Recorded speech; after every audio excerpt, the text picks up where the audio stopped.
આજે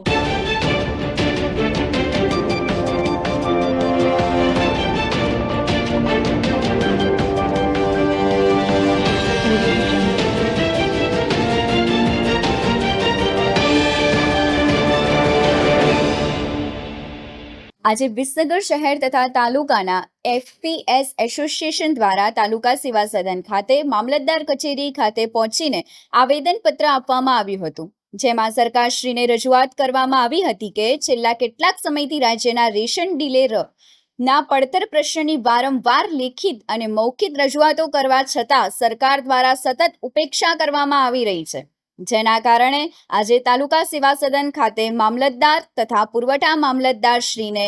ગાંધી ચિંધ્યા માર્ગ આંદોલન કરવાની ફરજ પડશે અને આગામી દિવસોમાં અનાજનો જથ્થો ઉપાડ કે વિતરણ જેવી કામગીરી કરવામાં આવશે નહીં તેવી રજૂઆત સાથે આવેદનપત્ર આપવામાં આવ્યું હતું. સમાચાર અને જાહેરાત માટે સંપર્ક કરો